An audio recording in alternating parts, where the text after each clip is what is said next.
বাংলাদেশের নয়, ৭১ ইস্যুতে ক্ষমা চাওয়ার পাশাপাশি আগে পাকিস্তানের মন পরিষ্কার করা উচিত বলে মনে করেন বিশ্লেষকরা। পাক উপপ্রধানমন্ত্রী ইসাক দারের মন্তব্যের প্রতিক্রিয়ায় তারা বলছেন, মুক্তিযুদ্ধে গণহত্যার দায়ে সমবেদনা জানালেও কখনোই ক্ষমা চায়নি পাকিস্তান। আর এদিকে বিশ্লেষকদের মতে রাজনৈতিক বৈরিতা থাকলেও পাকিস্তানে বাংলাদেশি পণ্যের যে বাজার তৈরির সুযোগ আছে তা কাজে লাগানো উচিত।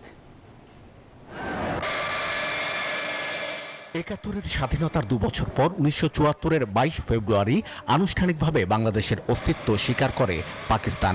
সে বছর ঢাকা সফরে এসে তৎকালীন প্রধানমন্ত্রী জুলফিকার আলী ভুট্টো ৭১-এর গণহত্যার ঘটনায় পাকিস্তানের তৎকালীন সামরিক শাসকদের দায়ী করে অনুশোচনা প্রকাশ করার পাশাপাশি বিষয়টিকে বেদনাদায়ক হিসেবে উল্লেখ করেন। তবে দীর্ঘদিন ধরেই পাকিস্তানের ক্ষমা চাওয়ার প্রত্যাশায় বাংলাদেশ, যদিও ৭১ ইস্যুতে নাকি দুদফা মীমাংসা হয়েছে বলে দাবি করেন পাক উপপ্রধানমন্ত্রী ইসহাক দার।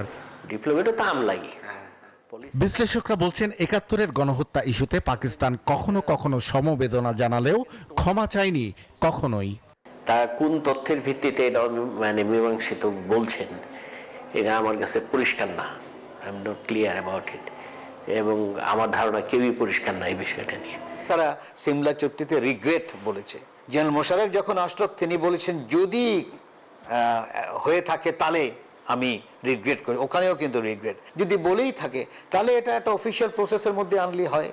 সেটা সামিট লেভেলে হতে পারে, যখন ডিক্লারেশন হয় ডিক্লারেশনের ক্লজ থাকতে পারে, পার্লামেন্টের মাধ্যমে যদি একটা রেজলিউশন তারা আনতে পারে তাহলে আরও আমি মনে করি টেকসই হবে।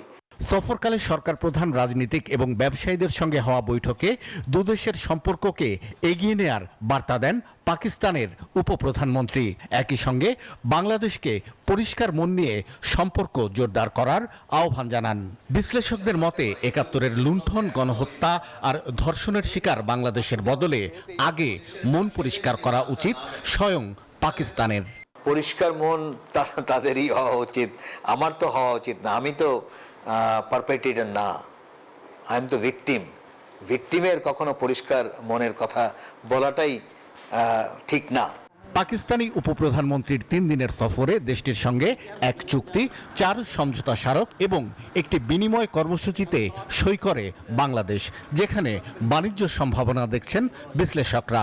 পাকিস্তানের অর্থনীতি এমন কোনো অবস্থায় নেই যেটা বাংলাদেশ খুবই উৎসাহী বোধ করবে বাংলাদেশি ব্যবসায়ীরা, বরং বাংলাদেশি ব্যবসায়ীরা চাইবে পাকিস্তানে তার ইনভেস্টমেন্ট হতে পারে কিনা।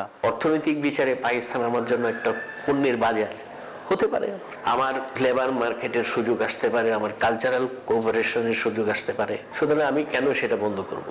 গত ১ বছর পাকিস্তানি মন্ত্রিসভার ৩য় সদস্য হিসেবে বাংলাদেশ সফর করলেন দেশটির উপপ্রধানমন্ত্রী ইসহাক দার। শাহ আলী জয়, নিউজ 24, ঢাকা।